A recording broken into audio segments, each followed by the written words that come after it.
नमस्कार दोस्तों, अगर हाल ही में संपन्न हुए चुनावों की बात करें तो अगर सातवें आसमान पर कोई है तो वो है भारतीय जनता पार्टी। भारतीय जनता पार्टी बिहार में नीतीश कुमार के सहयोग से सरकार तो बनाने जा ही रही है। इसके अलावा ओवरऑल अगर इंडिया की बात करूं मैं तो 59 सीटों पर राज्यों में विधानसभा चुनाव भी हुए और उनमें से जो निकलकर सामने आ रहा है वो बीजेपी के लिए अद्भुत है और बहुत ही शानदार है। ऐसा अनुभव उन्होंने शायद जब 2019 के चुनावों के नतीजे आ रहे थे या 2014 के लोकसभा चुनावों के नतीजे आए थे, शायद उस समय उन्होंने फील किया होगा। और सब जगह देश का जो कोई भी हिस्सा अब ऐसा नहीं बचा है कि जहां पर बीजेपी ने अपनी प्रेजेंस दर्ज नहीं कराई है। देखिए, नॉर्थ इंडिया में पहले से ही बीजेपी है और उधर नॉर्थ ईस्ट में जो है असम बंगाल तक बीजेपी पहले से पहुंची हुई है, मणिपुर में सरकार चला रही है। इसके अलावा इधर गुजरात, राजस्थान, यहाँ सब जगह बीजेपी की प्रेजेंस पहले ही है।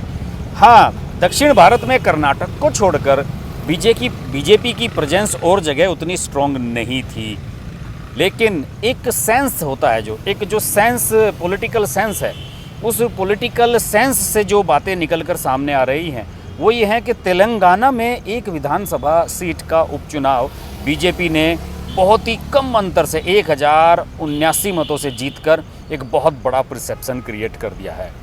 देखिए, उपचुनाव में और भी सीटों पर बड़े बड़े अंतर से बीजेपी जीती है। गुजरात में क्लीन स्वीप किया है, उत्तर प्रदेश में क्लीन स्वीप किया है, मध्य प्रदेश में क्लीन स्वीप किया है, लेकिन तेलंगाना का ये जो एक सीट का चुनाव है, इस सीट के चुनाव से जो परसेप्शन क्रिएट हुआ है वो अद्भुत है। शायद यही वजह है कि प्रधानमंत्री नरेंद्र मोदी ने स्पेशली ट्वीट करके इस जीत के लिए पार्टी के कार्यकर्ताओं को बधाई दी और सबको मुबारकबाद दी। नरेंद्र मोदी ने इस जो चुनाव हुआ इसकी जीत के लिए उन्होंने अब ऐतिहासिक बताया इसे और ये कहा कि हमारे जो कार्यकर्ता हैं उन्होंने बहुत हार्ड वर्क किया यहाँ पर, जिसकी वजह से हमें ये जीत मिली है। आपको मैं बता दूँ कि ये जो सीट थी, इस सीट का नाम है दुबाक और दुबाक सीट जो है वो खाली हुई थी अगस्त माह में।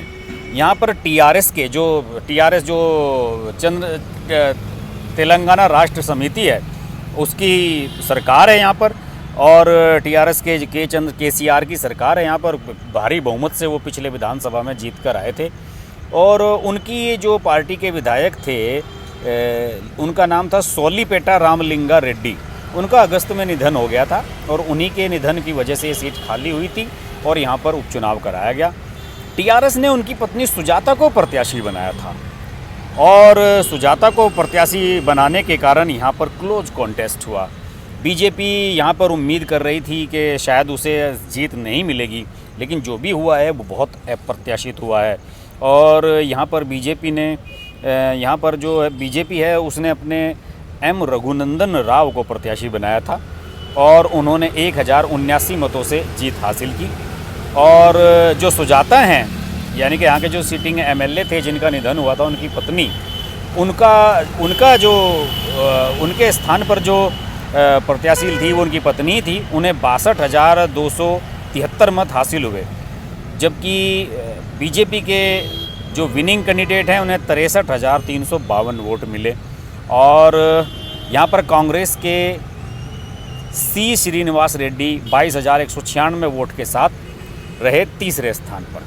तो दोस्तों, यहाँ पर जो परसेप्शन का खेल क्रिएट हुआ है वो ये हुआ है कि यहाँ पर बीजेपी ने अपनी उपस्थिति दर्ज कराई है और साउथ इंडियन स्टेट्स में बीजेपी जो लंबे समय से अपने आप को स्थापित करने की कोशिश कर रही है उसका ये एक बहुत बड़ा उदाहरण है।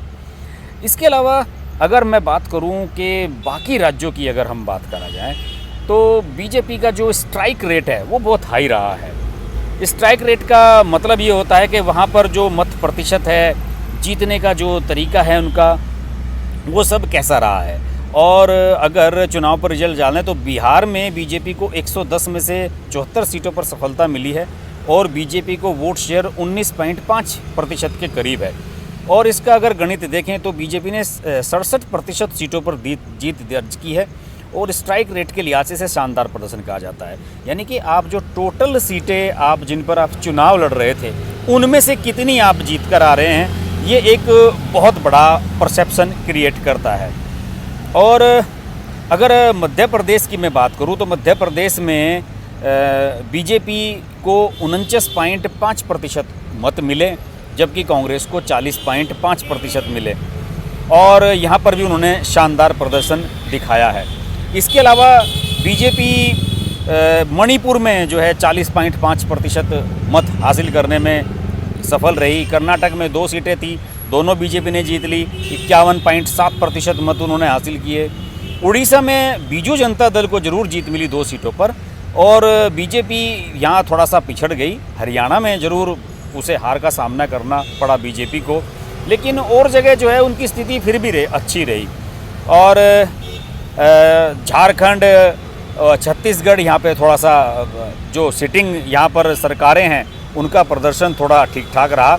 इस वजह से हम कह सकते हैं कि यहाँ पर जो परसेप्शन क्रिएट हुआ वहाँ बीजेपी को उतना लाभ होता हुआ नज़र नहीं आया जितना हिंदी बेल्ट में होता हुआ नज़र आया।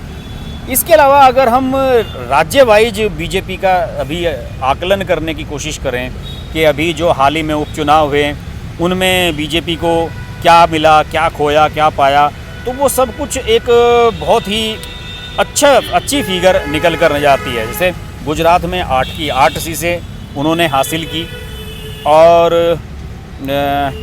इसमें से जो टोटल 58 सीटों पर जो उपचुनाव हुआ उनमें से टोटल 41 सीटें बीजेपी ने जीती। ये बहुत बड़ी सफलता है। 20 सीटें तो मध्य प्रदेश में ही जीत ली, 6 उत्तर प्रदेश में जीत ली। मणिपुर में भाजपा और निर्दलीय प्रत्याशी दोनों ने 1-1 सीटें जीती।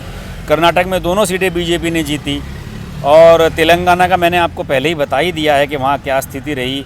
और ये सब कुछ मतलब एक बहुत ही शानदार प्लान तरीके से हुआ है। और अब बीजेपी फोकस कर रही है पश्चिम बंगाल के चुनाव पर और तमिलनाडु के चुनाव पर। पश्चिम बंगाल के चुनाव का जो लाभ है बीजेपी वो इस तरीके से उठा सकती है क्योंकि बंगाल और पश्चिम बंगाल एकदम बिहार और पश्चिम बंगाल एकदम मिलते हुए स्टेट्स हैं। दोनों की कल्चर लगभग एक जैसी है, खान पान रहन सहन एक जैसा है। कभी बिहार बंगाल स्टेट का ही हिस्सा हुआ करता था और ख़ासतौर से बीजेपी ने बहुत अच्छा प्रदर्शन किया है। जो बंगाल की सीमा से लगे हुए सीटें हैं वहाँ पर बीजेपी ने बहुत अच्छा प्रदर्शन किया है और वो उम्मीद कर रही है कि बंगाल में इसका लाभ मिलेगा। इसी तरीके से मेरा मानना है कि अगर तेलंगाना में उसने प्रदर्शन बढ़िया किया है तो साउथ के दूसरे स्टेट्स में उन्हें अच्छा प्रदर्शन करने का चांस मिलेगा, जैसे कि तमिलनाडु में अगले साल चुनाव होने हैं। तो फिलहाल बीजेपी के बारे में ये कहा जा सकता है कि बीजेपी को इन चुनावों से फ़ायदा ही फ़ायदा हुआ है और वो गले तक बिल्कुल तर हो गई है और उसने सभी जगह पर अपनी प्रेजेंस अब दिखा दी है।